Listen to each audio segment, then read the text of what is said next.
Hello? Rescue hooks to rescue, Mayday! Get ahead, West. Fast, Mayday, what's your location? Get the panel out of here, hurry up! We need radio silence, baby. Water in that 2.5 inch line. 48 inch water in a 2.5 inch line. To the rope, to the rope. 35 in the rear, 35 in the rear. Welcome to the Emergency Traffic Podcast. And welcome to the Emergency Traffic Podcast. First of all, please let me apologize for the audio in this introduction clip. I'm not in my usual recording location and I don't have a good microphone. The rest of it is much better. Season 4, episode number 65. This is the podcast where we examine and discuss firefighter line of duty death reports to share the information and lessons identified from these tragic events. We hope you can learn these lessons and possibly prevent them from recurring under similar circumstances. We cannot train enough for a job that can kill you. This week, we have a new host joining us, my friend and fellow fire chief and emergency manager and instructor, Dennis. This week, we explore a Canadian line of duty death. We don't get to do Canadian line of duty death very often.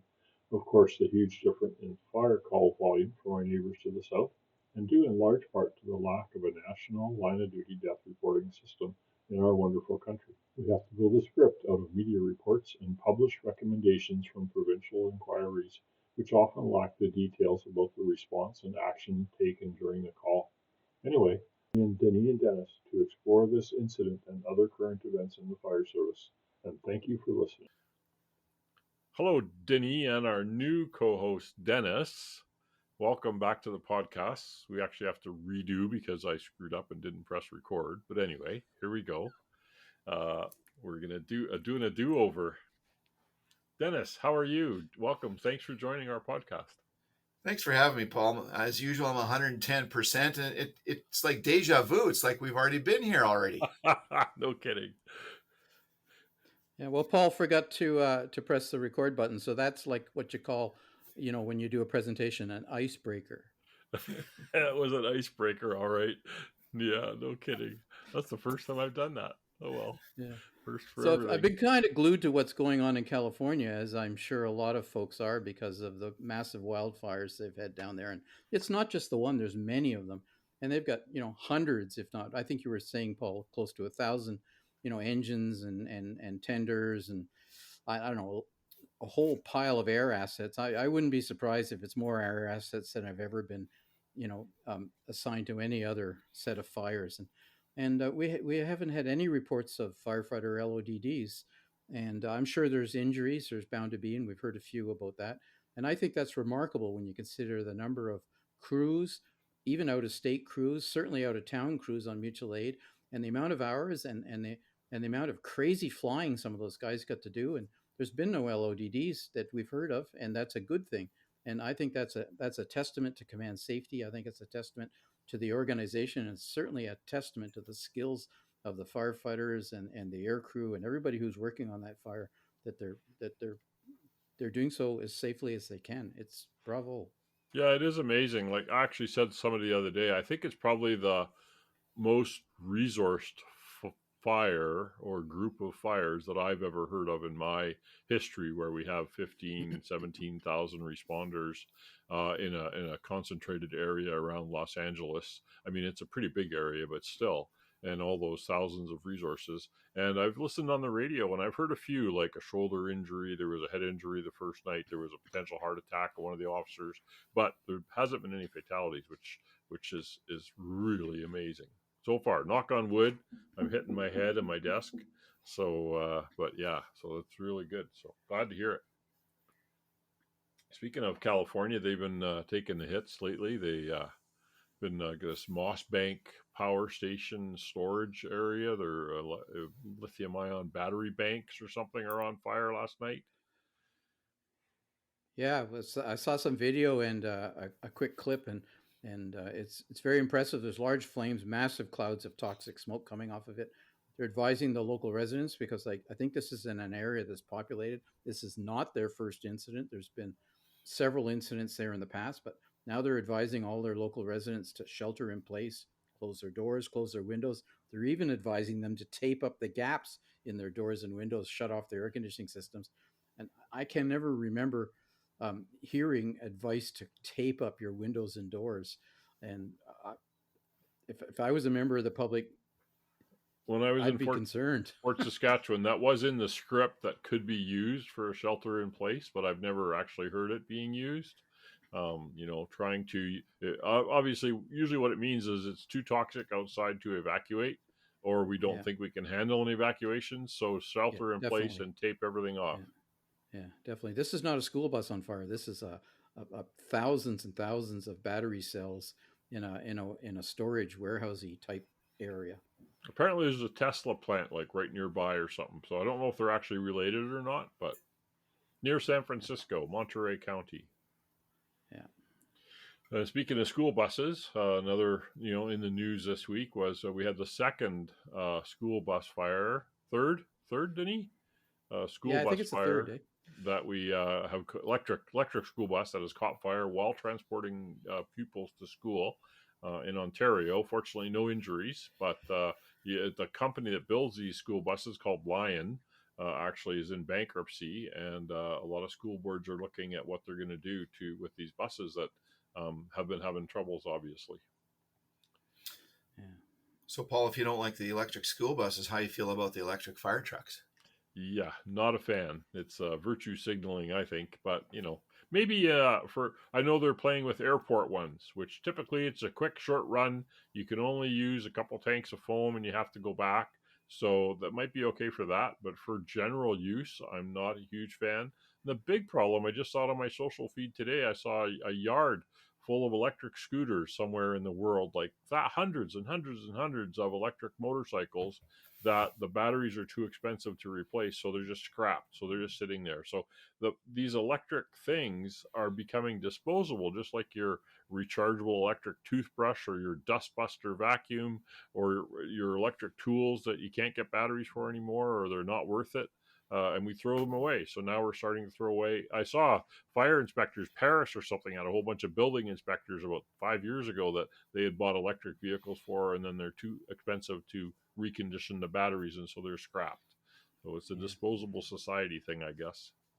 Yeah, I don't know if electric technology for vehicles is a bad idea particularly. I think that the technology is just too young. It's just too immature, and I mean the technology it's replacing in vehicles at least is internal combustion engine, which has been around since Otto Benz in the 1880s, right, when he invented the internal combustion engine. And there's 140, 150 years of development that have gone into internal combustion engines, and they're really just now reaching their peak of promise. And electric battery powered vehicles is, I don't even think it's 2 decades old. It's probably less than that in the mainstream, and they're pushing it out there like Canada 2035. All vehicles sold will be electric, and I don't think that's ever going to happen. But I think that the technology really needs to mature, and the green side of it, I know it's advocated as a green technology, but I think in the entire life cycle we haven't achieved green yet. There's a lot of issues that are under the skirts, if you will, that you can't see, that are problematic. So I think the jury's out on that, and stay tuned. Yep. Something new that we want to add to the show here is FDNY, Fire Department of New York, has been releasing for 2 or 3 years now a tips from training and safety. And so anytime they come up with some new tactic or something that they found effective, they're publishing little tips, and they're actually readily available online. I can try to find a link and post it in our socials, but we're going to share one every episode. So the first one here, tip number 2 of 2024.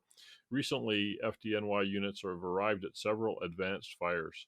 At these fires, heavy fire on the outside required exterior water application for a quick knockdown, while extension to the interior necessitated the rapid positioning of hose lines so that they could go inside and put the fire out, rescue people, etc. The use of an engine's deck pipe while simultaneously stretching a hand line is a tactic that should be considered when arriving at these conditions. And they have a video in there that's a link in the bulletin that they put out The engine company should be positioned in front of the fire building or to an area where the deck pipe could be used most effectively. So that's the monitor on top of the truck, what we're saying, deck pipe. This should be coordinated with the ladder company, of course, because you don't want to be in the way of the ladder company for when they arrive. One member should go and operate the deck pipe. The chauffeur or engineer would go operate the fire pump, and another member would do the fire hydrant hookup, and the other member would begin stretching the hand line, and he could be assisted by the member who does the hydrant hookup as soon as that's done. After that's been completed, when the deck pipe operation has been completed, the member that was doing on top of the truck doing the deck pipe would then assist with the hand line. In order for this tactic to be successful, though, engine companies should practice this evolution during company drills. And I was mentioning before, we did this in Fort Saskatchewan a few times. I actually had some of the guys build like a 3 foot or 4 foot square window frame out of some 2x4s with some hooks on it. And we hung it off the ladder truck, off the ladder, suspended about 3 stories off the ground in an area that the ladder wouldn't be hit by the water stream. And then we had the engine companies come and pump from tank and use the deck gun to shoot in the window just to practice that whole procedure and the aim and the feel for it and stuff. And it was a great little practice. And each truck, we had 3 pumps or engines. So one would go and do the practice, the other one would pull up. Once the tank was dry, they'd go fill up again and repeat and do it over and over again, so that if they did pull up on a 3-story walk-up apartment building, high-risk building that was heavily involved in fire, they could quickly knock down that exterior fire while crews were getting ready to advance the interior suppression. So it's a good tactic. So while that operation's going on, of course, somebody should be securing a water supply. Right. And Yeah. I think earlier this week, Paul, there was an incident in Kansas City about a firefighter who was securing a water supply for, I think, a working fire, and he was severely injured by the supply hose. And I don't know if you guys saw that article, but from what I understand, is what happened was he was the hydrant man, and he caught and wrapped the hydrant with the supply line, and the engine laid out. And before he could get the line hooked up, a civilian came along in their vehicle, drove over the hose, which you're not supposed to do. Most jurisdictions that I'm aware of or been in, that would be illegal, but it happens. And the coupling got caught under the vehicle, so it must have been pretty low, like a car, and dragged the hose with so much force that the wrap on the hydrant wasn't sufficient to hold the hose, and the hose rapidly, with great force, unwrapped from the hydrant, and he was struck by the hose and or the coupling, and it broke his leg. It broke a lower leg, tib-fib, open compound fracture, and he was severely bleeding, and I can't imagine what that felt like. Yeah. But it was a very serious incident. Apparently a civilian actually was driving, saw it happen, and stopped, parked his car on the roadway to protect the firefighter lying on the ground, to create an eddy so they didn't get hit again, and then rendered immediate first aid, possibly saved the life. They were trying to get a hold of the person after, actually, I saw in the one report, to give them credit for probably saving the firefighter's life by stopping the bleeding immediately until further aid could be rendered. So, on roadways, that's our most dangerous area. I mean, we focus on line of duty deaths in fire scenes, but really on the roadway, because we use it so frequently, we're out there so frequently, and the driver's inattention is a big problem. Yeah. I mean, it reminds me of another incident where we had a serious fire going, and it was in a bar restaurant, and we laid out a 5-inch supply line. We dropped a manifold because it was a fair distance to the hydrant, and I'm not sure we had pumpers and else in the area. Anyways, the owner found out about the fire and ran the roadblock coming down the road, ran over the line, and stopped on top of the manifold right in front of the fire. So, oh my goodness, damaged the manifold and was quite a bit of risk of shutting down the episodes. Right. So, right. Yeah. The whole incident. So, anyway, he and I had words I wouldn't normally have with a civilian, but I think he knew I was pretty displeased with him at the end of that. Oh my goodness. I was kidding. within an inch of having the cops lock him up, but anyways, we didn't. Yeah, no kidding. So it happens, is what I'm telling you. It happens. Yep, for sure. That's terrible. Okay, so this week Our incident this week is actually a Canadian incident. So, St. Thomas, Ontario, in 2001, a fire captain ended up dying tragically during a fire. First of all, before we get into the episode, let me just take a minute or two to say how difficult it is to obtain publicly available, published information about Canadian line of duty death. My personal opinion, this is a disgrace to the memory of our firefighters that are killed protecting others and their community. We need to learn from these tragic events so that to prevent them from recurring, and it's difficult to learn from these if the relevant information is not available. As Winston Churchill said in 1948, those that fail to learn from history are doomed to repeat it. The purpose of this whole podcast is to provide opportunity to learn from previous fatal incidents, and it's difficult to do with Canadian incidents due to the lack of consistent investigating body like NIOSH in the States. This is also compounded by a lack of transparency when there is a reluctance on the part of officials to commission or release reports so that we can publicly discuss them and learn from them. So, this, from the limited information that we have been able to find through the media and official sources, here is approximately what happened to Captain Dennis Redman at the incident that also took the life of Kathleen K. Patrick, an elderly resident in the complex. 9 other residents were transported to hospital and 2 were admitted. On January 5th of 2001, the 45-year-old, 20-year veteran, career captain with St. Thomas Fire Department, Ontario, died attempting to search for a trapped victim in a multi-unit senior assisted living apartment complex. So a little bit about St. Thomas. It's a small city in southwest Ontario. Has a population at the time of this incident. Remember, this is 23, 24 years ago, just about this time of year. Yep. And at the time, the population was a little over 33,000 people. St. Thomas covers about 20 square kilometers in area, so that's about 20 square miles, give or take. St. Thomas is located just north of Lake Ontario. Actually, that'd be Lake Erie, and is about 34 kilometers south of London, Ontario, and is east of Hamilton, Ontario. So you can find Hamilton and London on a map pretty easily. St. Thomas is the county seat for Elgin County, and it has the only full-time fire service in the county. And in fact, St. Thomas does not have volunteers strictly full-time. St. Thomas is a popular and growing community for seniors since it's away from the bigger, busy urban areas and has a relatively mild climate for Canada. It's near the lake, so it's a somewhat lake temperate climate. So the St. Thomas Fire Department was founded in 1850 as a volunteer fire brigade called the Beaver Fire Company. In 1997, which is 4 years before this LODD incident we're reporting on today, the department was staffed by 32 firefighters and had 4 dispatchers, 2 fire prevention officers, a chief, and a deputy. Firefighters at that time worked 10-14 shift rotation, which means 10 hours on, 14 off, and then worked out of 4 platoons. So you have some schedule like 2 days on, 2 days off, 2 nights on, 2 nights off, that type of a schedule. Now the population's around 45,000, and there's more firefighters. We don't know exactly how many. We were unable to determine, but there's 55 IAFF members. On a side note, the apparatus at the time of the fire was chrome yellow. I bring this up since 1973 they've been chrome yellow for increased visibility, Doug.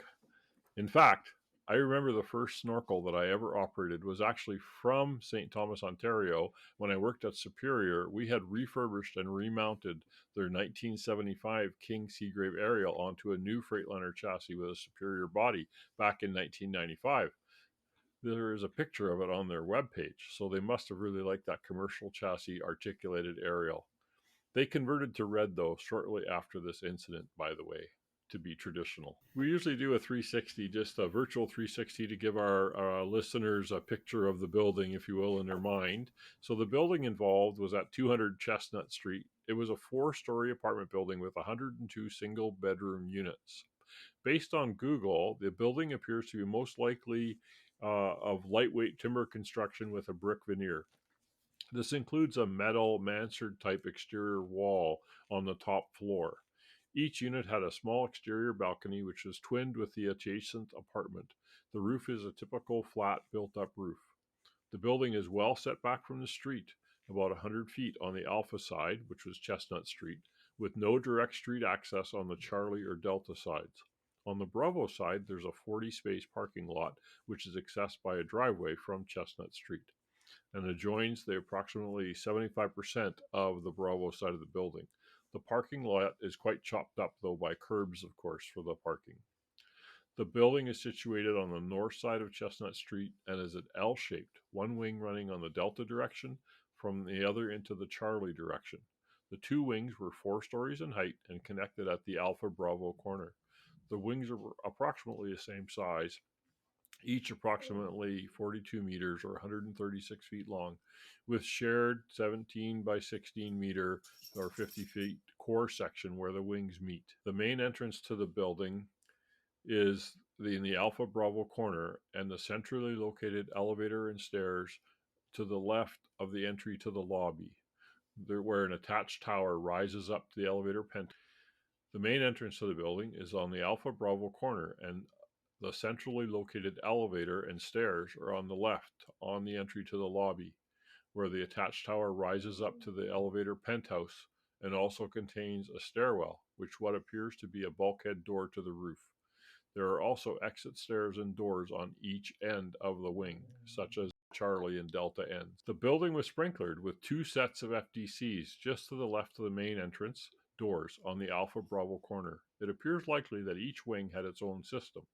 The nearest fire hydrant is to the southwest and across the street on the south side of Chestnut, a good 270 feet away from a possible location of an engine positioned near the FDC. How does that meet code? Or maybe that wasn't code back in the 70s. I thought you had to be 75 feet or something. That 270 feet is as the hose would lie. Honestly, I think when they do these things, they draw a straight line. If it goes through a tree, it goes through a tree. So, anyway, it's not a great setup. There's various witness reports that state there was smoke and flames visible from the exterior of the building at the time of the fire, but these observations may have been actually come after the firefighter operations commenced. Given the reported weather, it would have been difficult to see any light smoke was present upon arrival. The street was also well treed with deciduous trees all around. I mean, it was a blinding snowstorm, right? Just before we talk about the weather, on January 1st, 2001, so just a couple of weeks or a week or so before this incident, the responsibility for management of the seniors assisted living social housing property was transferred from the province to a municipal local district social services administration board, through the Social Housing Reform Act of 2000. So this was not uncommon in Ontario at the time. There was a lot of buildings that were transferred, and one of the reasons was the province was at that time no longer wanted the cost or the effort of managing these facilities. And as we're going to note later on, this building would have failed a fire inspection at the time that it was transferred and at the time of the fire. So suddenly it's a municipal responsibility. It's a new administration. So I'm not sure those are certainly deficiencies in the building was definitely a factor. There's no question about that. And that's what I tell a lot of firefighters don't like doing inspections, or fire inspectors don't really see the value.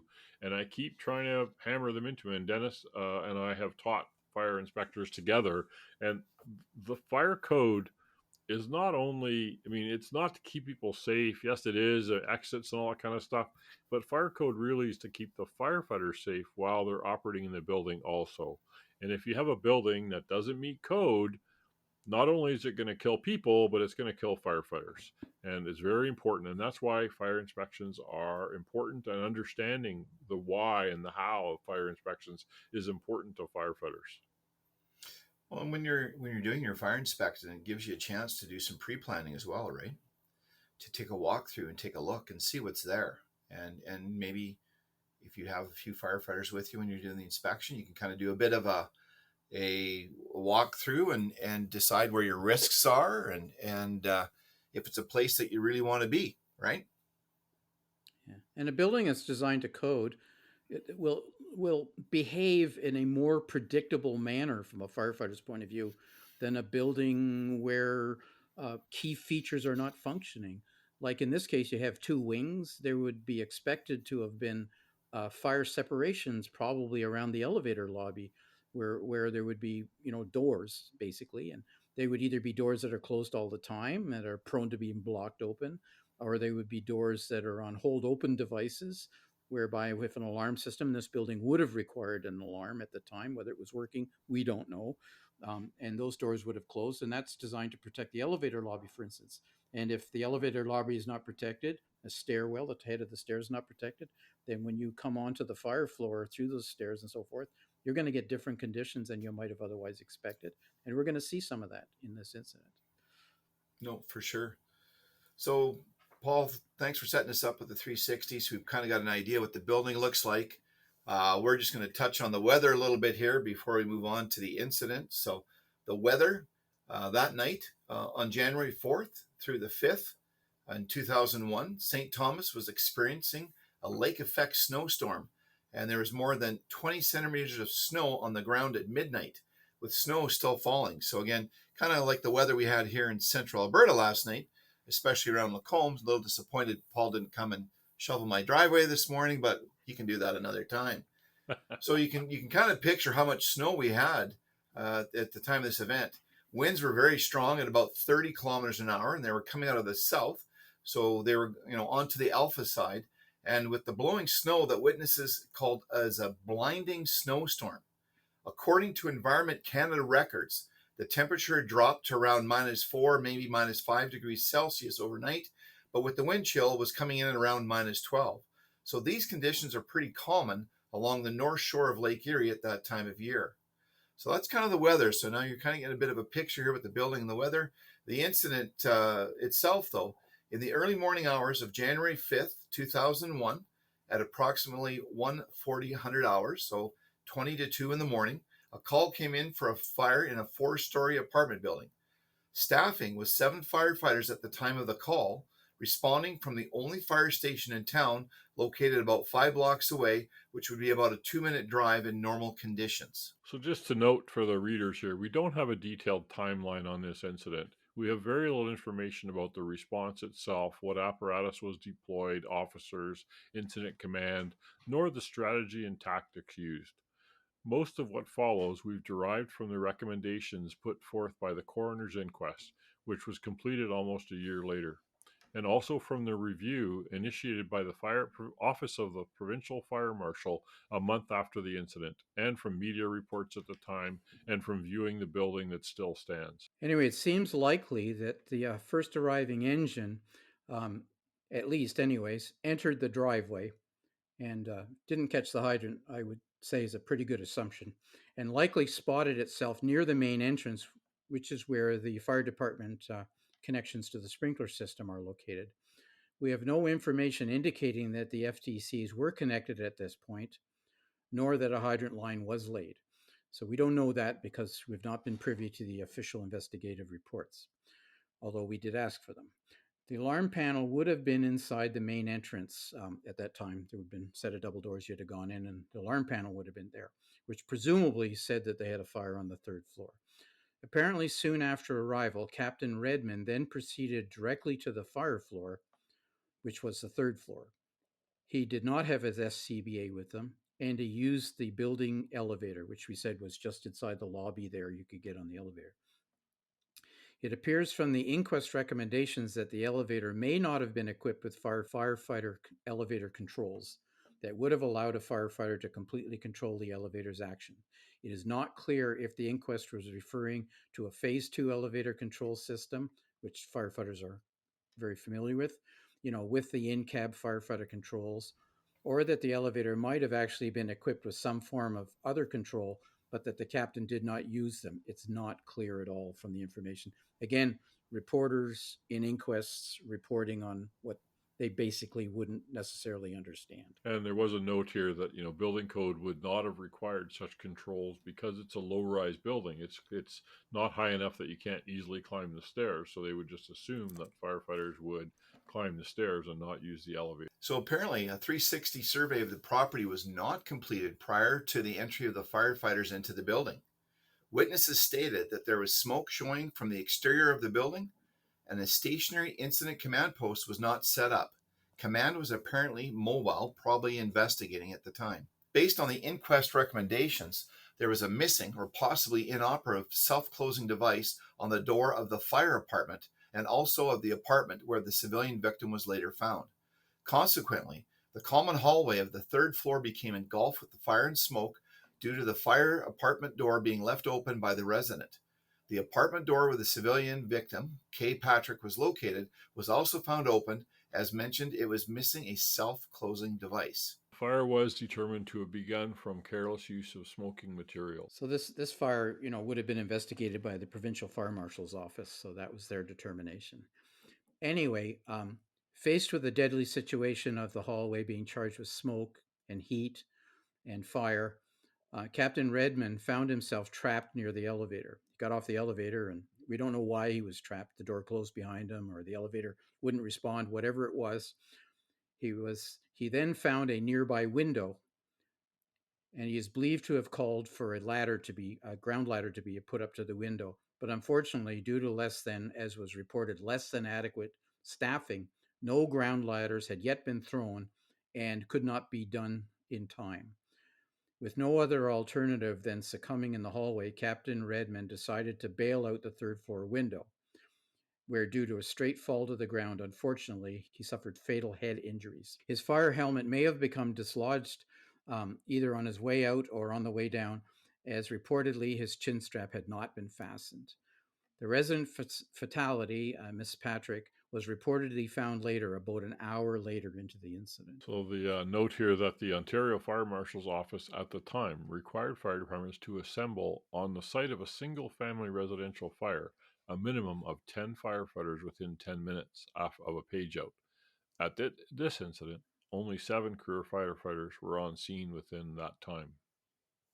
So this 10 and 10 rule, it's like the 2 in 2 out rule, right? So the 10 and 10 rule is no longer a benchmark, I don't believe, in Ontario. It certainly wasn't when I retired from there in 2016, because NIST studies for single family fires, single family residence, basically bungalow fires, shows that you needed at least 14 firefighters in a hydranted area, let alone an unhydranted area, to handle a single family residential. So in this case, I think the numbers that I used to calculate was 17 to 25 firefighters for this typical type of fire. NFPA 1710 is 17 upon arrival. Yeah. I've got charts that I've developed where you go down through and say, this guy's going to do that job and that guy's going to do this job. And there's something similar in the NIST studies. So NIST has done high-rise studies. They've done residential studies, and they may be in the works of doing some others. And if you're not familiar with these studies and who does what, you really, really should read them. But 10 and 10 is outdated. It's not adequate, would not be adequate for a working fire with rescue, seniors residence. You're trying to get in and get people out, some of whom are not mobile. Clearly, the fatality in this case had made an attempt to escape. Their door was open, but they did not survive it. So this is a department that's staffed at 7 and no volunteers. Yeah, BC has a similar rule. You have to have RIT or RIC in place within 10 minutes or before you send a second crew into the structure. So you can send one crew in effectively, to effect an emergency rescue. But before you send a second crew into the structure, you have to have a RIT team in place. So at least, you're talking 12, 14 guys on scene by then. Yeah. And that's the rule in BC, and it's pretty strict. And Alberta, Dennis, where would you get your additional staff from? If you're only staffed at 7, you need at least 10 to meet this recommendation. Where are they coming from? Alberta is very similar to a lot of the other provinces. 70% of the fire departments are volunteer fire departments. You might have 20, 25 people on the roster, but like most volunteer fire departments, if you had 7 people show up on scene in the first 10 minutes, you'd be really rolling. So now you're looking at mutual aid. You start looking at the distances between the departments and the time that it takes for them to get paged out or toned out, to respond from their homes or businesses, to get to the fire hall, to get on the apparatus, to begin driving, to provide mutual aid. Help is 10, 15, 20 minutes away. So it's interesting that this size of town with a full-time department, the rule at the time was 10 and 10 firefighters in 10 minutes. They only had 7.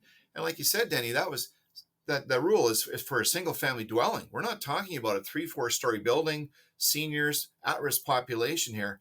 This thing's just giving me goosebumps thinking about arriving on the scene and seeing this. And you kind of wonder what they saw, what the first arriving officer saw when he looked out the window and saw what was going on. The Yeah. question in my mind is when you get paged out to a fire at a 4-story seniors complex with 100 people in it, or 100 suites, more people, you better be calling mutual aid right away. We had a fire similar in Rocky Mountain House when I was chief there. I wasn't on duty the day of the fire, so I didn't attend the fire.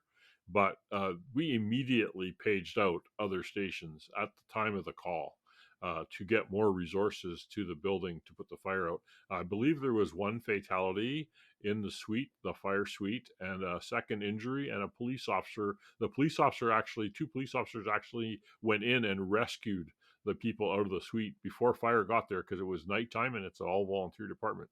So the police actually rescued a couple of people before we got there. But again, you got to right away. If you get a call for this kind of thing, automatically it should trigger more resources. A call back through your career department and or mutual aid, automatic aid from other agencies, which comes up later in this report. So One of the city fire departments I ran, we had our shift staffing was 12, but our minimum shift staffing was 8. So there were times where we were as low as 8, sometimes even on overtime. And so I had a question one time from one of the platoon chiefs. Says, 8's not enough to do fire attack and rescue. And, what do we do? Says, well, we also had a large volunteer component who basically provided a lot of the muscle in those incidents. But it says you do what you're staffed to do. If you're able to do things safely, then you do them, and otherwise you wait until the additional staff arrives before you make attempts to do those other things. And that's just the reality. And the council of the city makes decisions on what level of service they're willing to pay for, and that's their decision. And you have to roll with that. It's the same as doing swiftwater rescue. When you're not trained and equipped to do swiftwater rescue, it's very hard to stand on the shore and watch somebody's dog out on the ice or whatever the case may be, or person or child. But those are decisions that you have to make, and they're not your decisions. Actually, they've been made for you. So yeah, it's really tough. You got to have these conversations in your fire hall. You got to have these conversations with your staff. You just got to. Anyway, we're going to talk a little bit about the investigation and the aftermath of what we know about it, anyways. So anyway, as a serious and a loss of life fire, the Office of the Ontario Fire Marshal would be tasked with investigating this incident and did so. And they would have had assistance and support from the local police and from the coroner's office.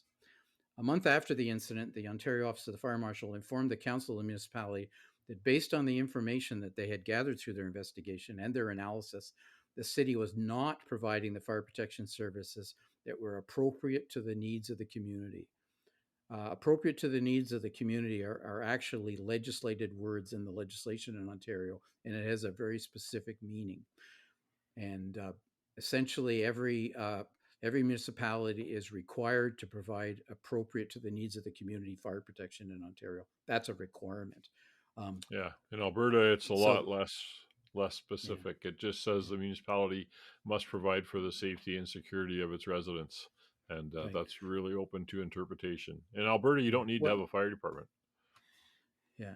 Well, but behind those words is some assessment, right? Somebody has to do an assessment, Yeah, and in Ontario, they actually provide you the process. yeah, and BC does too. BC has an assessment, and they go around and they assess the fire departments and stuff like that to make sure they're meeting. And they have legislation. You have to pick the level of service. They have 3, I Yeah, think, levels of service you have to pick, and then they get yeah, assessed by the fire marshal's office. They get yeah. audited every few years. Yeah. And In if this you're in case, if you're in a municipality that doesn't have the ability to do these assessments yourself, you can hire consultants to come and do master fire plans for you and do those types of assessments. And they're good tools to use for talking to council about the risks in the community. But just as important to understanding yourself as a fire chief, for instance, of what your capabilities and what the risks in the community are, is to make sure that the community knows, because the community has this vision of the fire department, and in their heads they have some understanding of or thinking along the lines, well, my fire department is going to come and rescue me in my house because that's what they're there for. But really, the fire department in your department might not be staffed and equipped adequately to do that, and they have no intentions of coming to rescue you in your house because they can't. Or like Dennis says, there's only 7 guys show up on the truck. So your community needs to understand what the shortcomings in their services are, because without that, then they're going to be in for an awful shock someday when they find out. It's not going to be a good day. And so many of these podcasts we've done, because of staffing, firefighters end up dying because they're going to try. Yeah. Right? There's a fire. We're going to try. They try to paper over the cracks. Yeah. Right. And it often ends up in fatalities. So that's what we have to watch out for. Yeah. We end up paying the price. Yeah. In Ontario, the Fire Marshal's Office has wide and sweeping powers to evaluate and monitor activities, programs, and adequacy.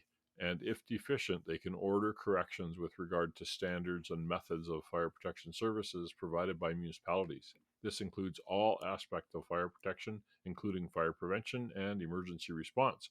I mean, the same thing happened in Hawaii, where the fire marshal's office was very, very inadequate. It didn't even have a fire marshal for many years, and that is one of the results of the study on the Lanahai fire, is that the fire marshal's office needs to be beefed up, stepped up, and improve situations. And we're not much unlike Alberta here. We didn't have a fire commissioner for about a year, or was a bureaucrat, and now we have maybe 2 people, but not really any teeth there. Same kind of thing, is that you can basically, Alberta's the Wild West, you can do whatever you want. Canmore had 2 people on staff for 15, 20 years, 2 responders full-time, and the rest were volunteers. What do you do when you have 2 responders in a truck? And I remember them telling me about them going to fires and, in the pumper with 2 people. As per the Ontario Fire Marshal's public safety staffing guideline at the time, departments were required to assemble a minimum team of 10 on 10 as a receipt of a structure fire call. The Ontario Fire Marshals told the City Council that they were concerned about a serious threat to public safety may exist and recommended the following. They must put necessary mechanisms in place to assemble a fire attack team of 10 firefighters with 10 minutes at the scene of reported structure fires. The Ontario Fire Marshal listed several options in the letter to the city. They must implement an improved callback system for more timely notification and turnout of off-duty firefighters. I talked with this about Red Deer when Red Deer was about 60,000 people, and I met with the deputy fire chief and said, the towns around Red Deer were probably their best resource, because they're callback firefighters. They don't want to come to work when they're off. They're not reachable. They don't want to be reachable. Whereas the towns around, Black Falls and Penhold and Lacombe and Sylvan Lake, we had trained firefighters that knew the city because they shopped there or worked there every day, and they could be there within 20 minutes, and they would be a good resource. Down in, I worked for Rosenbauer for a while, went to the plants in Sioux Falls, South Dakota, and Sioux Falls actually calls back mutual aid volunteer part-time on-call fire departments from around in the surrounding area when they have big fires to come staff their stations and assist. So this is what the OFM was recommending, is one, they need a better callback system. Nowadays, of course, we have stuff like Active 911 and I Am Responding that you could use to call people back. The other one, they recommended developing procedures for identifying high-risk situations that would cause immediate activation of this callback system. They could hire additional staff. Obviously, you got to pay for that. Create a composite fire department. So they encourage the city. One of the options they could do is not rely solely on career staff, but create a composite fire department that would have both career and part-time on-call staff to up their staffing when needed, which has been done in many places. There's been lots going on, I think, in Sudbury about composites and stuff, the same kind of situations where they didn't have enough people. In Sudbury, Ontario, it's going on over the last few years. Make use of automatic aid now on a day-to-day basis from neighboring departments. Now, not automatic aid, and I make a discrepancy here between automatic aid and mutual aid. Automatic aid is when a call comes in for a 102-unit apartment building. The other departments are called automatically right away. It's in your dispatch protocols. Mutual aid, which is similar, and it's recommended here to use mutual aid during extraordinary emergencies from neighboring departments. The problem with mutual aid is it leaves it in the hand of the incident commander. It leaves it in the hands of the captain who first gets there to make that decision. Should I call for help? Who should I call for help? And I don't want that resting on that firefighter's head or officer's head. I want it to be automatic. I want it to, hey, we got this call. His only decision is you can stand them down. We don't need them. But they should be coming automatically, in my opinion. And that's what Brunacini actually is famous for in the Sun Valley. It isn't Blue Card or Fire Command or whatever. He set up the first automatic aid system in the Sun Valley where it called the next closest truck, and it's all automatic. It doesn't matter where it comes from to give Mrs. Smith the best possible response when it was needed. Get off my soapbox. Where's Doug? He could shoot me off of it. Well, he famously said there are no boundaries. He says, I don't Exactly. care what color the truck is that comes to your door. Somebody's coming to your door as I fast was as doing possible. I was doing a Bronto demonstration in Glendale, Arizona years ago, early 2000s. And I asked the chief, how come your trucks are yellow? And all the other trucks in the area are red or some variation of red and white and red or black, red and gray, whatever. And he says, because he says, on the news, invariably every week when there's a big fire in one of my neighboring departments, if we help them, our citizens see that yellow truck there. And they know we're being good community citizens because you know Glendale's there when you see a yellow truck. And I'm going, well, what a great idea, right? And that's the news cycle. That's what the politicians are watching. So, it was kind of a unique answer to a question, but it's true. We need to help each other out automatically. Brunacini's famous words were, Mrs. Smith doesn't care whose name's on the door of the truck, right? And when the ambulance service, Alberta Health Services, took over all the ambulance services here in Alberta about 10 years ago, and a lot of municipalities said, hey, you can't do that. You can't take our ambulances from our city. And Alberta Health Services said, there's only one taxpayer and they already paid for that ambulance. So we're taking it, right? And it's true. There's only one taxpayer. It doesn't really matter. Why should there be a boundary between my department and your department? It should be seamless. So it's what I'm going to talk about now is probably going to upset some people. But St. Thomas is a fairly small community. I mean, 33,000 people, and they have only a career department. And that career department is not staffed adequately to single handedly, if you will, handle an incident, even in a single family dwelling. They're not. Seven's not enough. So any confirmed fire or working fire is going to require the assistance of other fire departments through mutual aid or possibly through automatic aid. And every fire department around them is a volunteer fire department. So the people that are coming to help them are going to be volunteer firefighters. But yet, over the years, they've either disincentived or somehow managed to push the volunteers out of St. Thomas, so there are no more St. Thomas volunteers. There were at one time. So that situation now is, instead of having your own volunteers who you can be familiar with, you can be sure you've trained the right people, you've hired the right people, they know your processes and your protocols, you work with them regularly, you train with them regularly, they're part of your command system, they have your equipment, that everything matches, it's all integrated nicely and works really well. You're now depending on folks you don't know, you may see for the first time once every 5 years. So that's your process, is depending on volunteers you don't know versus volunteers that you could have good control over and have high confidence in. And I've been in that situation, had these conversations with the union members about why do we have volunteers? And the reason is because we don't have enough funding to have ourselves, we can't put 20 guys on the floor, which we'd really like to do, but we can't do it. Not now, there isn't enough resources to do that. So the next best thing is to have a composite fire department that has the muscle when you need the muscle, whether it's pulling hose or on cleanup crews or laddering the building or supplying water to you or whatever the case may be. All these other jobs, even doing fire entry and rescue and all these jobs that you need. Second incidents, my goodness, this is a one incident fire department, Yeah. single incident fire department, and not a very serious one at that, the way it's staffed. And this is not unique to here. There's so many of them like that. So people need to get over these my turf, your turf stuff and start thinking about your own common good. It's good to have somebody throwing a ladder for you.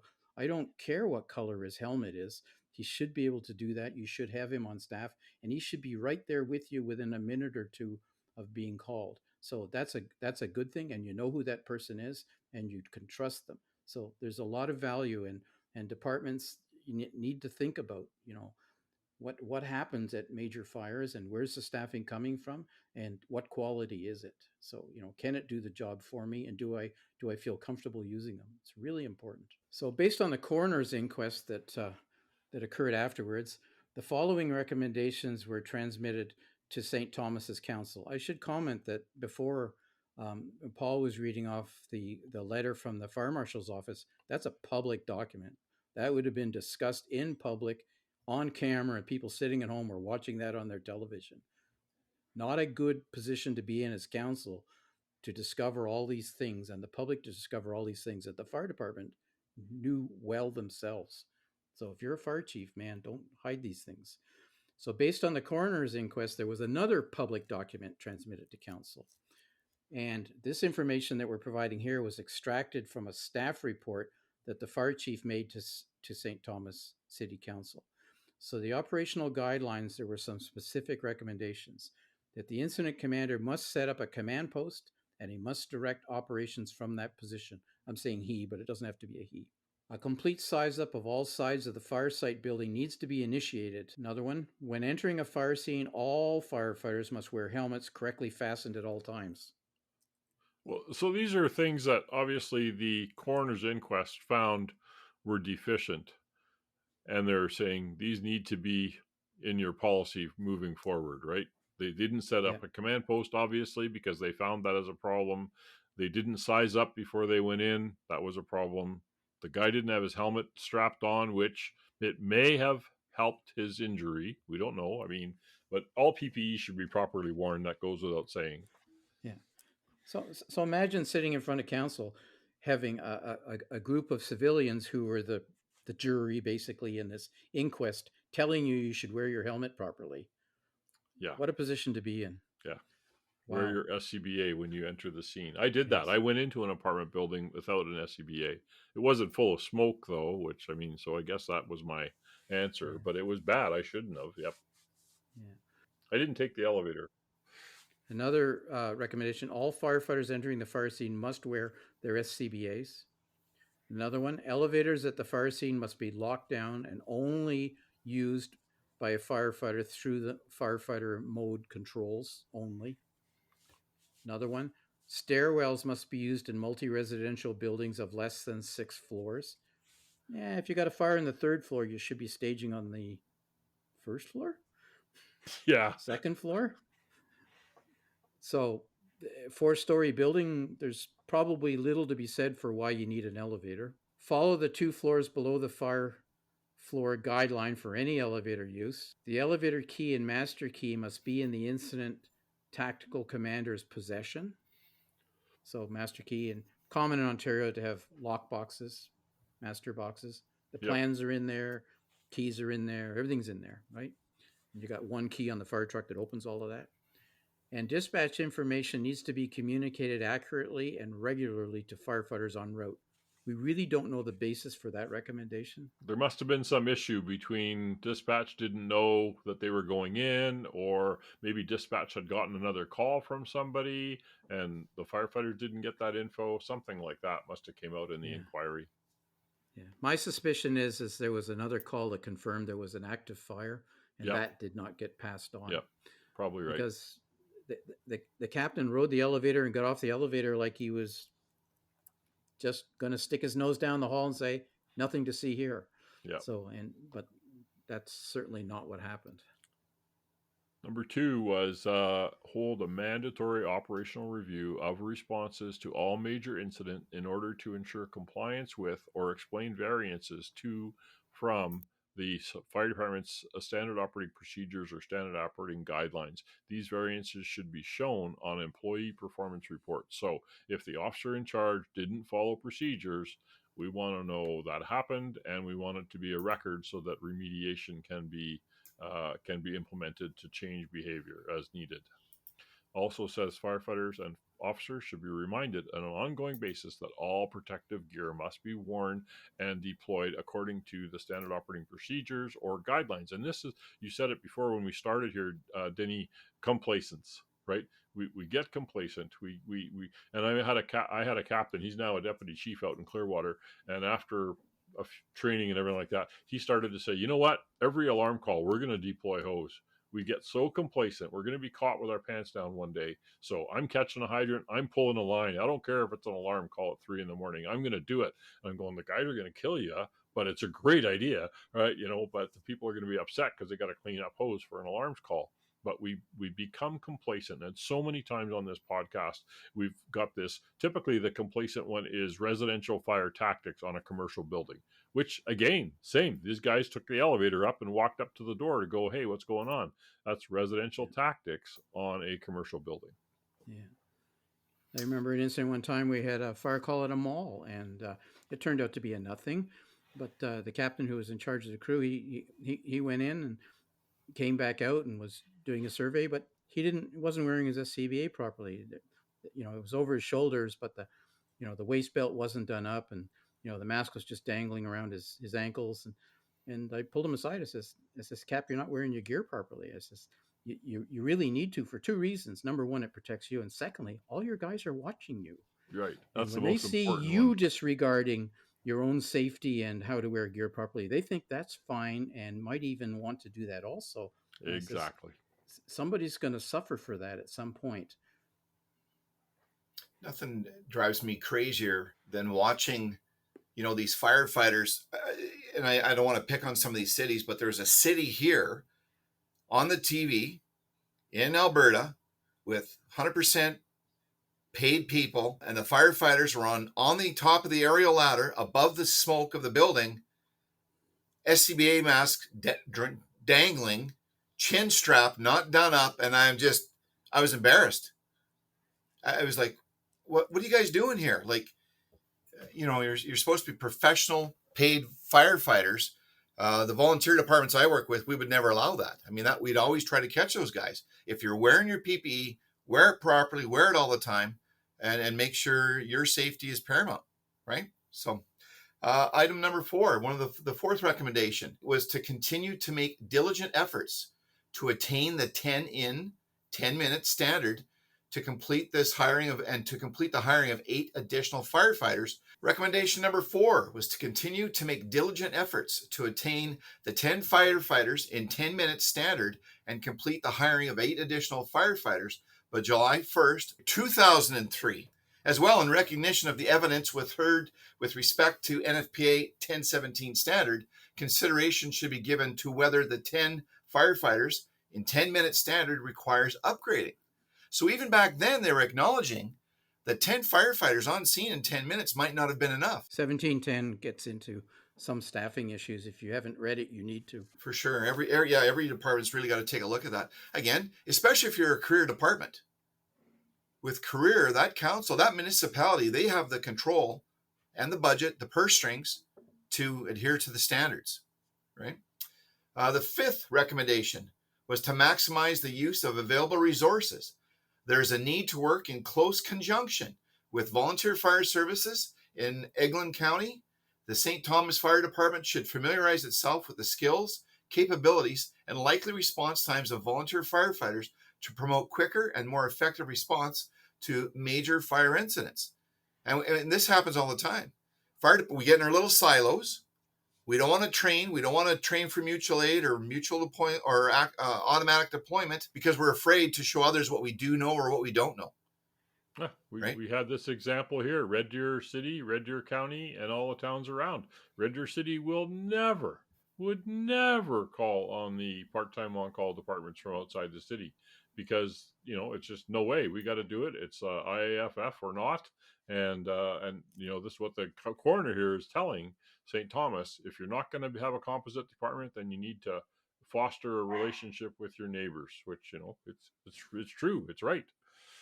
Well, there is a third alternative, and the third alternative is you do not go into buildings that are on fire. You fight them from the exterior. Right. That's the third alternative. But you need to let your population know that that's your capability level. Well, that's where that BC thing comes with. You have to accept, the council has to accept a level of service, and there's 3 levels. And the first level is we don't go in. And when the public of St. Thomas, Ontario, 33,000 people hears that the fire department's not going to come in and rescue you, they might have something to say about that council. It actually goes further. It recommends joint training programs with volunteer fire resources in Elgin County to ensure shared knowledge of capabilities, personnel, and equipment. Number 7, the St. Thomas Fire Department needs to utilize the services of automatic aid agreements with its neighbors. Absolutely. It shouldn't be on the decision of the officer who arrives on scene. It should be automatic for key high risk occupancies. That was I ad libbed the last part. Number 8 should work to show leadership in developing formalized tiered response with police and ambulance to major incidents of this nature. We've seen that in some other calls lately where the relationships aren't really strong between ambulance and fire and police and fire. And it's saying here, you need to have a formalized tiered response of what's called when you get a certain type of call out or alarm. And when you decide that you're going to have automatic aid or mutual aid of volunteer fire services around you or other fire services around you, even if they're not volunteer, um, and these are issues that we dealt with through the mutual aid system when I was the fire coordinator in my last job. So we had, we were protecting 500,000 people with a dozen fire departments, and we were all trying to coordinate our resources. Um, you have some very rural areas that are adjacent to built up urban areas. So, in the city, you got 10-story apartment buildings. And in the rural area, the tallest building would be a 2-story house or possibly a barn. So, can you reasonably expect a firefighter who normally responds to rural areas and doesn't have the risks you have to come into the city and work effectively at a high rise or mid rise or a large industrial complex unless you've trained them and worked with them and gone through the whole process with them and they have defined jobs that are within their capabilities and within their knowledge base? If you haven't worked all that out, it's going to be a problem. So again, there's some value to a composite department where your own volunteers are familiar with your own buildings and your own risks, but you still need these outside resources also. So you need to work on it. And vice versa, your city department going out in the countryside, establishing water supplies. I've seen some pretty horror stories on that. Well, and I have to give kudos here. Like in central Alberta, we're very fortunate, and in Fort Saskatchewan too, we have several local industries that we're in petrochemical land, obviously. So Nova Chemicals and Dow Chemicals near where I live, they're one of the largest polyethylene beads, that's plastic beads, plastic pellets producers in the world, and they every year take their own firefighters training, but they also offer free training in Texas for the Lacombe Fire Department, the Black Falls Fire Department, the Red Deer Fire Department, fire departments from the surrounding, their mutual aid partners. They actually take the firefighters from there to Texas to train with their guys on fighting oil field fires or chemical process plant fires. That's what you got to do. You got to put your money where your mouth is. And I have to say that program has been going on since before I was a firefighter here in Lacombe, which in 1994, that Dow and Nova and other companies in the area all participate. I know I got a grant when I was in Clearwater from Shell, and we did the same thing. We tagged on and we took firefighters from the volunteer fire departments to learn industrial firefighting practices. And like you say, you can't take the guy from Lacombe and put him in a 20-story building because we've never fought a fire in one. So another recommendation that came out of the coroner's inquest was the fire department need to establish and or review their operational guidelines to ensure that there was appropriate training, staffing, and equipment provided so that firefighters are able to deal effectively with fires and rescue situations in all types of buildings. This is kind of a broad brush recommendation, but it indicates that there were some serious issues in that regard, I would think. Yeah, they may not have had guidelines for seniors, multifamily buildings, or something like that. Yeah. I remember a fire we had in a 4-story seniors building. It was in a transformer in the basement, and it smoked the building up so bad you could write your name on the walls in soot on the 4th floor. Right. And Yeah. And what do essentially you we do with took a all these shelter. residents? How do you get them Yeah. out? Where do you put them? Yeah. Well, essentially we did a shelter in place because there was no reasonable, and it was a seniors. So there were a lot of people who were semi-mobile, and there's no way they could get off the upper floors without using the elevators. And of course, Yep. the elevators had gone down and parked as they're supposed to. Right. So you need to have plans in place for those particular buildings. And shelter in place doesn't always work. There's times when really it's the wrong approach. So you got to know when that is also, right? So plus it takes massive resources. So you spend a lot of your resources and efforts on just rescuing people, getting people out of the building, and you're diverted from the fire. In this case, you had a member got in trouble and you had to focus on rescuing him. And so what were you doing about firefighting while you were in the process of rescuing your member? Yeah, and it says they didn't Road, get the victim out for an hour. right. Yep. Another one was number 10 was review from the coroners. Review and update the training of the St. Thomas Fire Department communications dispatch system so that all dispatchers are trained and receive fire dispatcher training certificates. There's standards for that, NFPA standards, which I can't recall right off the top of my head, to ensure a quick and efficient communications of relevant emergency information. Again, I suspect that they weren't told there was an active fire actually confirmed. Somebody else might have called it in and they failed to pass that on, I guess. Well, because the next one was maintain a sufficient number of charged radios and replacement air cylinders, conduct a complete inventory review of all equipment, and correct any deficiencies. So obviously, the coroner's inquest found out that they weren't ready for a big emergency. It's that whole complacency, not enough SCBA cylinders, maybe not enough radios as the other shift comes in and they didn't get a radio, maybe exactly the same stuff. Yeah. So I don't know how familiar most of our listeners would be to how inquests and coroner's inquests go, but essentially it's kind of open season. There's people are brought in who want to bring forward information and expertise and so forth. So people out there who might be critics of your fire department already will come in and say what they see and what they feel should be there, and other people will be hired to write reports and do third-party evaluations and all this kind of stuff. So all those things that you think maybe you're hiding or not too happy about or whatever the case may be, all that stuff comes out, and it tends to end up front and center and very public. Hey, Dennis, do you want to do this consequences part? Because you haven't had a lot to read here, so I'll give you another part here. Yeah, no worries. So some of the consequences as a result, in 2016, there was a complete strategic fire services review was conducted by a consulting firm, and there were 42 recommendations. Just a few of the recommendations repeated the recommendations from the coroner's report. Apparently, inadequate changes had been achieved in this consultant's opinion. So they've had some time here to deal with this. The fire was 2001. 15 years later. Yeah, like that's a long time. So again, some of the big ones were the city should maintain 10 on-duty firefighters around the clock to ensure timely first response. Another one was during major emergencies, when the incident command does not have confirmation that enough off-duty firefighters are responding in a timely manner, mutual aid should be activated immediately. Well, that's automatic aid. Really, it should have just be happening. Again, 15 years later.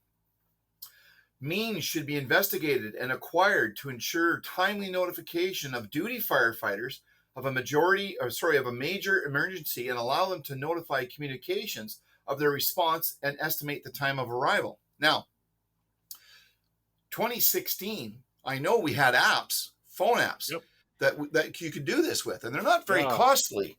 I am responding was out in about 2012, and so was Active 911. We were using it in Clearwater. Yeah, in Lacombe before I went to Clearwater. So it's simple, it's easy to use. The firefighter can hit respond. They can have an ETA at the time they're going to get there, but they still aren't using it, which is surprising. Another recommendation: the department should consider and enter negotiations with the Firefighters Association for the addition of part-time firefighters who would be called to replace vacancies in the shift schedule. So again, none of this stuff is very surprising. Well, it's surprising to see that it's 15 years later, it wasn't implemented. I could see it taking a year or two with negotiations and, getting your training and your policies in place. It shouldn't take that long, but 15 years is inexcusable. In my mind, there was a brick wall either at the fire chief's desk or at the union president's desk, or both. and we're not going to change it. That's how it looks to me 15 years later when the consultant's coming up with the same recommendations. I'm sure Denis has an opinion. I'm not sure he wants to share it. These are all hot. These are all union association hot button issues. Every one of these, Yeah. and a lot of these would be required to be resolved through negotiations. Um, in many locals, being available off duty Mm-hmm. is an issue. They want to be paid to carry pagers or to be Yeah. on call standby. Otherwise, it's a phone tree, and you keep a list of who's low in overtime, and you call that person. It's a very cumbersome system, um, and so I would say that most everybody was responsible for this, not the Yeah. least of being funding issues. Yeah. Um, so yeah, it's unfortunate that 15 years in, they still hadn't achieved what essentially is one of the cruxes of how this incident happened. But we can't get away from the fact that um, Dennis Redmond, Captain Redmond, um, made a mistake. He was complacent. He didn't understand. He didn't have the situational awareness to understand what he was walking into. He wasn't prepared for what he walked into. I don't know how many times had they been there before, and it had been, nothing, alarm malfunction or food on the stove, which can be bad also, by the way, Yeah. or just a smell or somebody smoking or somebody messing around with a smoke alarm or whatever the case may be. And this time, thinking that that was the case, and it was a dirty night. Nobody wants to get out of the truck on a dirty night, and stepping off the elevator by himself. Now, mind you, there wasn't a lot of staffing, without the adequate safety gear and walking in on a fire, basically. Um, I can only imagine what he was thinking, and having regrets at that point in time was too late. And so we need to be, and that was the lesson I took away from this when I heard this firsthand, like hours after it happened, was this, man, I want to make sure everybody in my fire department is really well aware of this situation. I want to make sure that everybody, we talked about it at our zone meetings, fire chief zone meetings, and we talked about this incident then. We talked about the importance of making sure everybody's well aware of man, you got to be geared for war every time you get off the truck. If you're not, something bad is going to happen. Well, and I think that's the big thing about the initial coroner's recommendations, the fire marshal's recommendations, and the consultant's recommendations 15 years later, is that fortunately this fire must have been. I mean, they only had the one fatality and I don't know, 6 or 12 other injured. But if the fire would have been worse, all these recommendations were looking forward beyond that, saying you can't handle it. You need more resources, whether it's callbacks, whether it's composite department, whether it's automatic aid. You need a better system. And there's so many departments, and I can name them in Alberta, that aren't ready for this exact same call. Yeah. There's no automatic aid in Alberta that I don't think I'm even aware of any. We set it up in Clearwater where I was, where we automatically paged out numerous stations for calls. But Yeah. Cochrane had a hotel fire where they called in 4 other departments to come help them, and they burned a 3-story walk up to the ground. I don't know of any automatic aid actually that's in operation in Alberta anywhere, because they say, well, we got mutual aid. Well, it's not the same thing. The poor captain on scene's got to decide mutual aid, and you never want to say, hey, I need help. I can handle this. We got this. And they're so busy rescuing people or trying to put the fire out and where to park the fire truck that they don't call for that aid when they need it. Whereas automatic aid, it happens. You get this type of building, dispatch is already running the card. Well, Yeah, it's sad whenever we lose a brother or sister firefighter in something that maybe didn't need to happen. And Denny, I think you talked a bit about this. The listeners might not be aware when you say a dirty night, it's just a cold night, snowy night. We have this last night in Alberta. Nobody wants to go out anywhere, and yet firefighters are expected to go to this stuff all the time. So who wants to go out in the cold, much less to another alarm call? And that's where we get complacent, is these alarm calls. It's especially if it's a senior's home that's had multiple false alarms already. Oh, it's just so-and-so senior home. We've been here 3 times this week. You guys stay on the truck. I'll go up, look around, thanks, Captain, off you go. Like, who knows, which is sad. But Danny, you nailed it right on the head there. You have to assume it's bad every time you go, right? It's always a fire until you prove otherwise, and be prepared to fight it the second your feet touch the ground. Yeah, there's a lot of members of the public who don't believe a fire will ever happen to them. We had a terrible fatality fire here just last week. 3 children died in that fire, all under the age of 9. So, but there's a large group of the public who don't believe.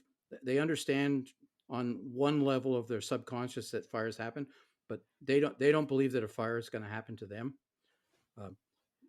City council, you know, yeah, fire department's a big expense. In my departments, we were 25% of the city budget, 22% of the city budget. We were a big target for expenditures and reductions. So did they believe that the sky was going to fall? No, they never really did. I don't think. Although, you know, we would tell them realistically what our capabilities were and so forth.